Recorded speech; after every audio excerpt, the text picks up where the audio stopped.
Magandang araw, today's mini vlog. Nagluto na nga ako nitong tinolang manok.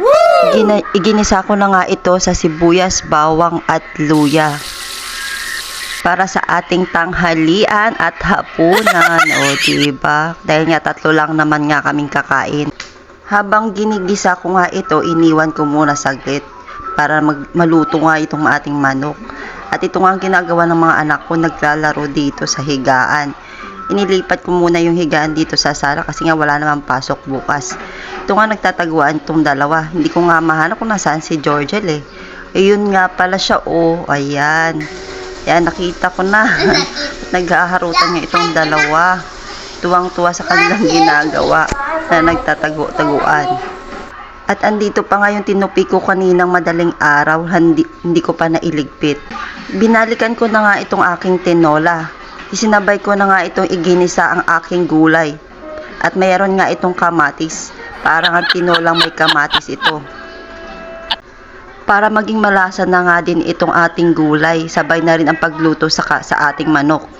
Hinalo-halo ko na nga lang din ito para pantay ang kanyang lasa. At nilagay ko na nga din kanina ang sabaw na ginamit ko pang laga sa manok.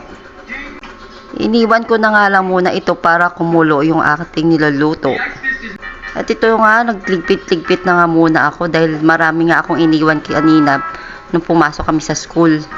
Lahat tayo mga mami na mayroong mga anak na pumapasok, ganito yung mga senaryo pagka uwi magliligpit ng mga kalat na iniwan natin kaninang umaga. Dahil nga dalawa yung anak ko, ito, ngayon ko lang natatapos yung mga gawain ko dito. Nilinis ko na nga din itong ating lababo dahil nga dito ako kanina naghiwa ng sibuyas, bawang at luya. Pati na nga rin itong ating kamatis at saka sayote. Pinunasan ko na nga din itong mesa para naman maging malinis at wala na nga akong makitang dumi dito. Pati at itong mga baso na pinag-inuman namin kanina ng kape. 2 baso nga ng kape ang aking tinimpla dahil nga pati si Tali ay uminom na din.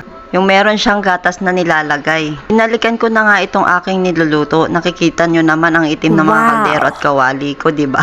Sa sobrang pagluluto. Hinalo ko na nga itong tinola para makita kung luto na yung gulay pati na rin yung manok. At nilagyan ko na nga din ito ng pampalasa ng asin at saka nor cubes. At ito nga kumukulo na nga din ang ating tinola. Tinanggal ko nga lang din itong mga bula-bula dito sa sabaw. Pinatay ko na nga at ito nga inihain ko na dahil tayo ay kakain ng ating pananghalian. Sana nagustuhan nyo ang aking tinola na may kamatis. Salamat sa panonood. Hanggang sa uulitin.